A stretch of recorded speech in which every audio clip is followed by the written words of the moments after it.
संबंध। पूर्व श्लोक में भगवान ने बताया कि जो मुझे जिस भाव से स्वीकार करता हो, मैं भी उसे उसी भाव से स्वीकार करता हूँ। अर्थात मेरी प्राप्ति बहुत सरल और सुगम है।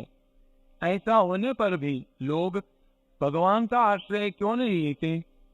इसका कारण आगे के 12वें श्लोक में बताते हैं। कांक्षान्त कर्मणां दुःखें यद्वान्त इव देवताः क्षिप्रं हि मानसो लोको भवतु कर्मजा। कर्मों की सिद्धि फल चाहने वाले मनुष्य देवताओं की उपासना किया करते हैं, क्योंकि इस मनुष्य लोक में कर्मों से उत्पन्न होने वाली सिद्धि जल्दी मिल जाती हो। व्याख्या। कांक्षन्तः कर्मणां सिद्धिं वदन्त इह देवता। मनुष्य को नवीन कर्म करने का अधिकार मिला हुआ है। कर्म करने से ही सिद्धि होती है, ऐसा प्रत्यक्ष देखने में आता हो। इस कारण मनुष्य के अंतःकरण में यह बात दृढ़ता से बैठी हुई है कि कर्म किए बिना कोई भी वस्तु नहीं मिलती। वे ऐसा समझते हैं कि सांसारिक वस्तुओं की तरह भगवान की प्राप्ति भी कर्म, तप, ध्यान, समाधि आदि कर्मों से ही होती है। नाशवान पदार्थों की कामनाओं के कारण उनकी दृष्टि इस वास्तविकता की ओर जाती ही नहीं कि सांसारिक वस्तुएं कर्मजन्य हैं, एक देशीय हैं, हमें नित्य प्राप्त नहीं है, हमारे से अलग हैं और परिवर्तनशील हैं। इसलिए उनकी प्राप्ति के लिए कर्म करने आवश्यक है। परंतु भगवान कर्मजन्य नहीं है, सर्वत्र परिपूर्ण है, हमें नित्य प्राप्त हो, हमारे से अलग नहीं है और अपरिवर्तनशील है। इसलिए भगवत प्राप्ति में सांसारिक वस्तुओं की प्राप्ति का नियम नहीं हो सकता। भगवत प्राप्ति केवल उत्कट अभिलाषा से होती है। उत्कट अभिलाषा जागृत न होने में खास कारण सांसारिक भोगों की कामना ही है। भगवान तो पिता के समान ही और देवता दुकानदार के समान। अगर दुकानदार वस्तु न दे तो उसको पैसे लेने का अधिकार नहीं है, परंतु पिता को पैसे लेने का भी अधिकार है और वस्तु देने का भी। बालक को पिता से कोई वस्तु लेने के लिए कोई मूल्य नहीं देना पड़ता है, पर दुकानदार से वस्तु लेने के लिए मूल्य देना पड़ता है। ऐसे ही भगवान से कुछ लेने के लिए कोई मूल्य देने की जरूरत नहीं है, परंतु देवताओं से कुछ प्राप्त करने के लिए विधि पूर्वक कर्म करने पड़ते हैं। दुकानदार से बालक दिया, सलाई, चाकू आदि हानिकारक वस्तुएं भी पैसे देकर खरीद सकता है, परंतु यदि वह पिता से ऐसी हानिकारक वस्तुएं मांगे तो वे उसे नहीं देंगे और पैसे भी ले लेंगे। पिता वही वस्तु देते हैं जिसमें बालक का हित हो। इसी प्रकार देवता लोग अपने उपासकों को उनकी उपासना सांगोपांग होने पर उनके हित अहित का विचार किए बिना उनकी इच्छित वस्तुएं दे देते हैं। परंतु परम पिता भगवान अपने भक्तों को अपनी इच्छा से वे ही वस्तुएं देते हैं जिसमें उनका परम हित हो।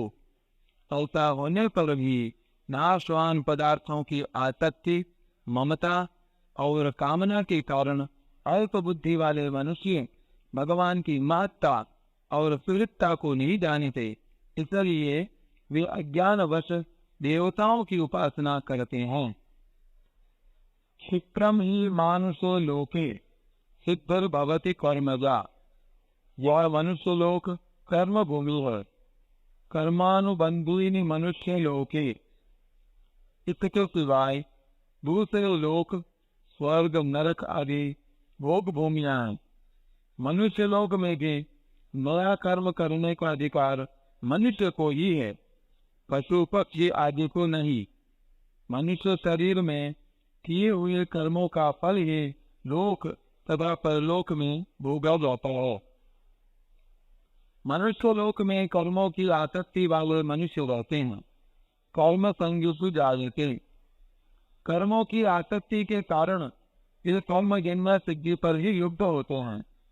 कर्मों से जो सिद्धि होती हो वह यद्यपि शीघ्र मिल जाती हो, तथापि वह सदा रहने वाली नहीं होती। जब कर्मों का आदि और अंत होता है तब उससे होने वाली सिद्धि फल सदा कैसे रह सकती हो। इसलिए नाशवान कर्मों का फल भी नाशवान ही होता है, परंतु कामना वाले मनुष्य की दृष्टि शीघ्र मिलने वाले फल पर तो जाती है, पर उसके नाश की ओर नहीं जाती। विधि पूर्वक सांगोपांग किए गए कर्मों का फल देवताओं से शीघ्र मिल जाया करता है, इसलिए वे देवताओं की ही शरण लेते हैं और उन्हीं की आराधना करते हैं। कर्मजन्य फल चाहने के कारण वे कर्म बंधन से मुक्त नहीं होते और परिणाम स्वरूप बारंबार जन्मते मरते रहते हैं। जो वास्तविक सिद्धि है वह कर्मजन्य नहीं है। वास्तविक सिद्धि भगवत प्राप्ति है। भगवत प्राप्ति के साधन कर्मयोग, ज्ञान योग और भक्ति योग भी कर्मजन्य नहीं है। योग की सिद्धि कर्मों के द्वारा नहीं होती, प्रत्युत कर्मों के संबंध विच्छेद से होती है। यहाँ एक शंका होती है, कर्मयोग की सिद्धि तो कर्म करने से ही बताई गई है।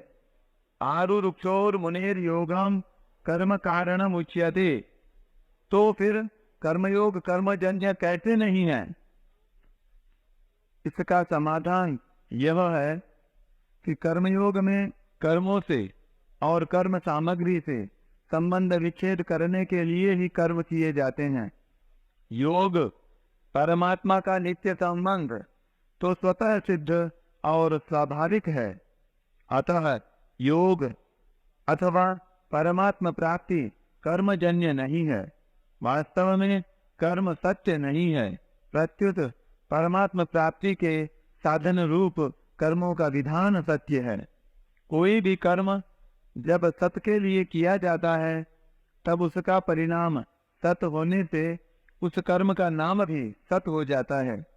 कर्म चैव तदर्थीयम सदित्येवाभिधीयते, अपने लिए कर्म करने से ही योग यानी परमात्मा के साथ नित्य योग का अनुभव नहीं होता। कर्मयोग में दूसरों के लिए ही सब कर्म किए जाते हैं, अपने लिए अर्थात फल प्राप्ति के लिए नहीं। कर्मण्येवाधिकारस्ते मां फलेषु कदाचन, अपने लिए कर्म करने से मनुष्य बंधता है और दूसरों के लिए कर्म करने से वह मुक्त होता है। कर्मयोग में दूसरों के लिए ही सब कर्म करने से कर्म और फल से संबंध विच्छेद हो जाता है, जो योग का अनुभव कराने में हेतु है। कर्म करने में पर अर्थात शरीर, इंद्रियां, मन, बुद्धि, पदार्थ, व्यक्ति, देश, काल आदि परिवर्तनशील वस्तुओं की सहायता लेनी पड़ती है। पर की सहायता लेना परतंत्रता है। स्वरूप ज्यों का त्यों है, उसमें कभी कोई परिवर्तन नहीं होता। इसलिए उसकी अनुभूति में पर कहे जाने वाले शरीर आदि पदार्थों के सहयोग की लेश मात्र भी अपेक्षा आवश्यकता नहीं है। पर से माने हुए संबंध का त्याग होने से स्वरूप में स्वतः सिद्ध स्थिति का अनुभव हो जाता है।